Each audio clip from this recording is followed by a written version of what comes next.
Hello and welcome to your astrological vibrations for Thursday, June 13th, 2019 by Gaia Blooming. I am Mimi and our energy mantra for today is my consciousness is integral to the revolution. And I really wanted the energy mantra to be tearing it down to build it back up because there's so much of that going on and today is definitely a day of that. But I think it's important to remember what we're tearing down, which is large amount of things, and to remember that our consciousness in and through this, as we build things back up, as we make these shifts, as we make these personal evolutions within ourselves, that our consciousness is integral. Consciousness as well as the soul, soul consciousness ultimately is integral to the revolution at hand, your personal revolution and the evolution that is going on out there. So today, the big thing that we've got going on today is that Sun in conjunct Pluto energy. In conjunct, we are not seeing eye to eye. This is a challenge. What I feel with this, one of the big things, and I know this can be a really big challenge for people, Gemini energy. Gemini energy brings so much of the energy of duality. Gemini is represented by the twins. If you were taking my astro class, we talked a lot about this, like the good twin, bad twin phenomena of Gemini. To be fair, there is the light side and the dark side of all of us. And, you know, even as we consider some things the dark side of things, it doesn't necessarily mean they're bad. But there are things that do need to be looked at. We do have shadow energy, shadow motivations within us. And that's the thing, when we come to this inconjunct between the Sun in Gemini and Pluto and Capricorn, Sun and Gemini would like to stay on the happier side of things, on the lighter side of things. Gemini is an air sign, so it's like, can we just blow right through this? And Pluto is like, not so fast. I see your shadows, and we've got to deal with them. And Gemini energy would prefer not to. Gemini is like, I'm going to stay busy. I have to clean the house, and then I have to go meet a friend, and then I'm going to go get coffee, and then I'm going to make dinner for 50,000 people, and then I'm going to do this, and then I'm going to do that. And Pluto's like, you must stop. You must deal with the shadows. You must deal with the feels. You must deal with that which is coming up. So we've got a little bit of a challenge here. We've also got the challenge in the way that Gemini can be such a chameleon energy. Gemini is mutable. And again, Gemini is really good at twinning. So Gemini, in its nature of twinning, has twinned so many energies. And in that way, at times when we twin, rather than being true to ourselves, and this is everybody, this is not just the Geminis, because we all have Gemini in our chart somewhere. So this is for you, for wherever you have the Gemini, whether you're Gemini Sun sign, Gemini Venus, or you don't even have any planets in Gemini, bringing this awareness to the archetype of Gemini within you.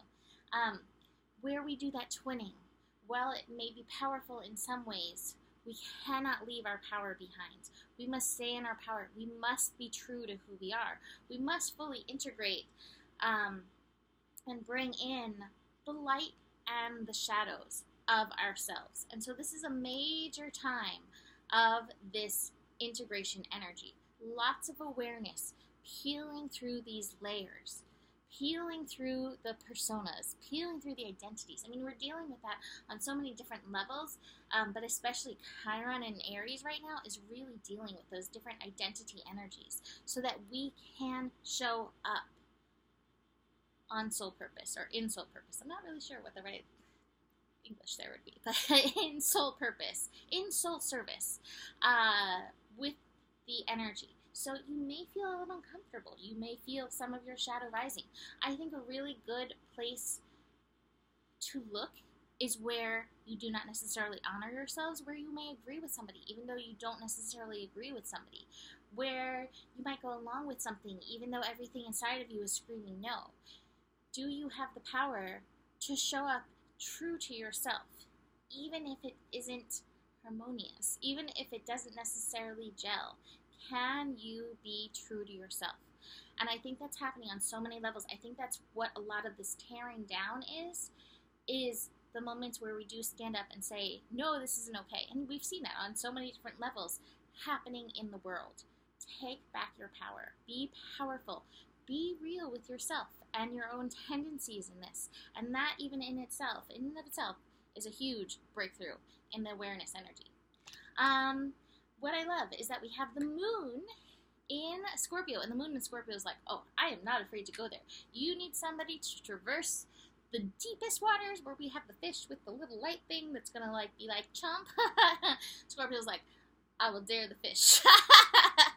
So moon in Scorpio is definitely supporting us in and through this process. That being said, as we have the moon building into a full moon, as it is in Scorpio, some of your own shadows, some of the own parts of you that's like, ooh, the shiny thing, jump. Those parts of yourself are coming to the surface. Bring the awareness, not just of what you see out there that's the shadow, because it's so easy to see that. Where is your shadow? Where is your shadow to be identified in and through this energy? Oh, that's one of the things I was going to say. Control issues. I feel like so many of us have such deep, abiding control issues, and that's part of our conditioning. You know, we've been taught how to control the world by knowing what's going on and even researching history, and yet it doesn't control things because the universe keeps doing the revolution, evolution, and it's part of our personal mastery that it keeps going, and we keep learning to work with it. So please be aware of your conditioning and the control issues that may come up in and through this. All right, so moon in Scorpio is pulling in opposition with Uranus, and Uranus is just along for the ride of the Revolution Evolution Day, our third Revolution Evolution Day of Sun in Gemini. So Uranus is like, oh, I see some shadows. I'm going to poke those things. And Moon in Gemini is like, yep, I'm ready to deal with them. I love that connection with the Moon and Uranus is at 5 degrees. So there's definitely a thinking process, definitely a change process, definitely a consciousness process that is part of this. And that is making me have to sneeze. Expel, release, evolutionize, revolutionize. Speaking of identity energy, I love this. Venus is connecting to Chiron today. So I mentioned the Chiron identity, being willing to be true to yourself, being willing to value who you truly are is so important. And so that is being brought for us to embrace in and through this energy today. Venus is hanging out in Gemini. So Venus in Gemini could be like, I can be mutable. I value my mutability. And there is value in that. But Chiron in Aries is like, be mutable, but don't forget who you are. I was telling this to a client today. Go with the flow, but stand up for what is right for you, you know? In fact, I actually had this card for her. The courage. Stand up for what is right. Stand up for what is light for you, you know, even as you process these energies. So you may have a little interestingness with that. Finally, our last aspect of the day is happening at 11:11 p.m. or 1:11 a.m. Eastern Time on Friday energy. But I thought it was so interesting that it is at 11:11, and this is such a master level day. We have Mars moving through Cancer, flowing through Cancer, flowing slowly through Cancer for Mars, connecting to Neptune in Pisces. So these water energies are connecting. We have all of the water signs actually utilized right now by planetary energy. So we're definitely processing on that emotional level. We're definitely processing on the intuition level.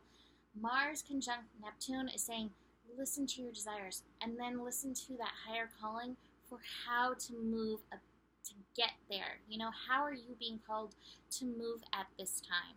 Listen to that energy. Honor that energy. Your higher self, your guides are constantly trying to talk to you. That's another conversation I had with a client today. I mean, this world is so amazing that it's constantly sending us signs, like lizards on the bedside table, to be like, are you paying attention? What are the signs that are pointing you in which way to move? Are you paying attention to the animals? Are you paying attention to the feathers and the symbols and even the 11s that are like, come through this portal, step through, like step into this next level of mastery. These things are here for you, and it's helping us tear down what's no longer working to build up what is true. That is what is happening on such a large level at this time. So, any cards I can show you? Oh, yes, this one. Moment to moment. Take it easy. It is a moment-to-moment journey. So be present in the moment so that you can be true. Besides that, I have my, eclipse reading. I'm doing them with Joe, and you have two choices. They're $44 either way. You can have a video recorded and sent to you, and you don't have to participate at all besides ordering it and saying, hey, blah, blah, blah. Or you can have a face-to-face eclipse reading, and both have their benefits, so either way, email me if you would like one of those. I have a limited amount of those that we can do due to time constraints, but I think it's important to dig into this eclipse energy and the other summer retrogrades that are coming in. Besides that, take a second. What are you grateful for in the moment? Yes, I have to say that I'm grateful for my bedside lizard. Sending me information, sending me messages if I am willing to listen beyond the freaking out about there being a lizard next to my bed when I'm trying to sleep. Besides that, the better it gets, the better it gets. There's more than enough love in the world for you, and you do have the power. Namaste.